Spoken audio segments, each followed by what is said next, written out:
Hi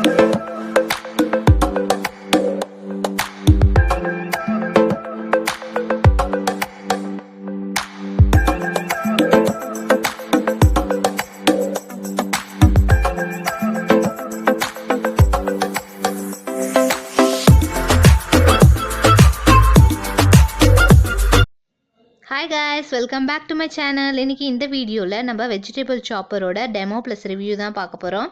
எனக்கு இது ரொம்பவே பிடிச்சிருந்த ப்ராடக்ட். நிறைய பேர் கேட்டிருந்தீங்க இதோட ரிவ்யூ போடுங்கன்னு சொல்லிட்டு. ஸோ அதுக்காக தான் இந்த வீடியோ பண்றேன். வாங்க வீடியோக்குள்ள போகலாம். அதுக்கு முன்னாடி என்னோட சேனலை சப்ஸ்கிரைப் பண்ணலனா ப்ளீஸ் சப்ஸ்கிரைப் பண்ணிக்கோங்க.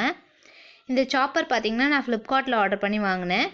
இது வந்து 2 சாப்பராக வாங்கினேன் நான். அதோட ப்ரைஸ் வித் லிங்கோட நான் கீழே டிஸ்கிரிப்ஷன் பாக்ஸில் போடுறேன். நீங்கள் செக் பண்ணிக்கோங்க.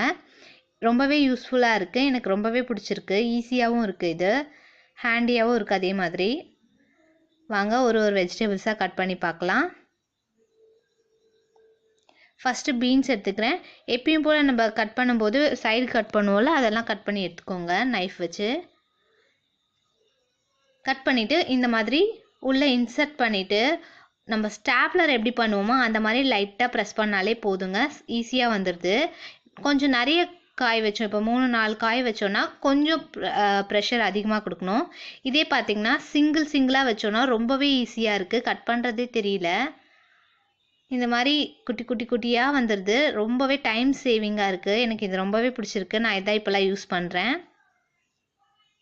பாருங்கள், இந்த மாதிரி சிங்கிளாக வச்சா ரொம்ப வந்து நம்ம ப்ரெஷர் கொடுக்க தேவையில்லை. லைட்டாக ஒரே ஒரு ப்ரெஸ் பண்ணாலே ஈஸியாக வந்துடுது. அதுக்கப்புறம் நான் அவரைக்காய் கட் பண்ணி காமிக்கிறேன். அதே மாதிரி சைடு எடுத்துகிட்டு நிறைய வச்சிங்கன்னா கொஞ்சம் ப்ரெஷர் கொடுக்கணும். 1-2னா வந்து டக்குன்னு முடிச்சிடலாம். ஈஸியாகவும் இருக்குது. பாருங்கள், சிசர் நம்ம நைஃப்பில் எப்படி கட் பண்ணுவோமோ அதே மாதிரி குட்டியாகவே வந்துடுது. டைம் ரொம்பவே சேவிங்காக இருக்குது. நெக்ஸ்ட்டு பச்சை மிளகாய். பச்சை மிளகாலாம் நம்ம நைஃப்பில் கட் பண்ணால் கையெல்லாம் எரியும். ஸோ அதுக்கு இது பெட்டர். நெக்ஸ்ட்டு கத்திரிக்காய் அந்த மாதிரி நீட்டாக இருந்தால் ஃபுல்லாகவே கட் பண்ணிக்கலாம். இதே உங்களுக்கு வந்து பெருசாக இருந்ததுன்னா நம்ம 4ஆக கட் பண்ணிவிட்டு கூட இதில் வச்சு கட் பண்ணிக்கலாம். ரொம்பவே ஈஸியாக இருக்குது. சாஃப்டாக இருக்கிறதுனால டக்குன்னு முடிஞ்சிடுது. அடுத்து கேரட். நான் இந்த பீலர் வச்சே வந்து தோல் சீவிக்கிறேன். சீவிட்டு 2 சைடும் கட் பண்ணிவிட்டு இப்போது நம்ம இதில் கட் பண்ண போகிறோம்.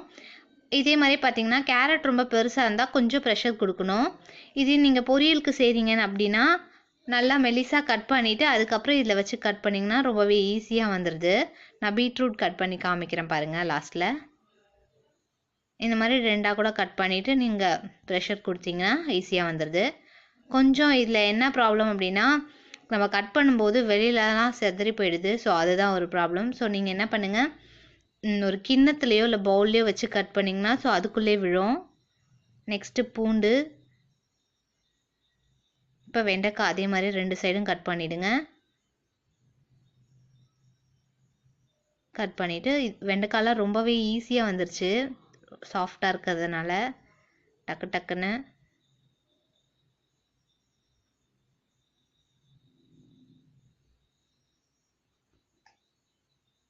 பாருங்கள், நல்லா ஈவனாக இருக்கும். பிகாஸ் அந்த பிளேடு ஈவனாக இருக்கிறதுனால. நெக்ஸ்ட்டு கேப்சிகம் நான் இந்த மாதிரி கட் பண்ணி சின்ன பீஸாக எடுத்துக்கிறேன். அதே மாதிரி ரொம்பவே குட்டியாக ஈவனாக வந்துடுது பாருங்கள். ஸோ டைமும் சேவ், அதே மாதிரி நமக்கு ப்ளசண்ட்டாகவும் இருக்கும் பார்க்கறதுக்கு. காய்கறி ஒரே மாதிரி இருக்கிறதுனால. அடுத்து பீட்ரூட் நான் பீல் பண்ணி எடுத்துகிட்டு கட் பண்ணிக்கிறேன் இந்த மாதிரி சின்னதாக. இதே மாதிரி நீங்கள் சின்னதாக கேரட்டும் கட் பண்ணி எடுத்துக்கலாம், ரவுண்டாக வேணாம் அப்படின்னா. இதுவும் ஈவனாக தான் வருது. ஸோ பாருங்கள், இவ்வளோ தான். இந்த வீடியோ கண்டிப்பாக உங்களுக்கு பிடிச்சிருக்கோன்னு நினைக்கிறேன். எனக்கு ரொம்ப பிடிச்சிருந்தது இந்த சாப்பர். அதுக்காக தான் நான் இந்த வீடியோ போட்டேன். உங்களுக்கு தேவைன்னா டிஸ்கிரிப்ஷன் பாக்ஸில் கொடுக்குறேன், வாங்கிக்கோங்க. தேங்க்யூ ஃபார் வாட்சிங். இதே மாதிரி இன்னொரு வீடியோவில் பார்க்கலாம். பாய்.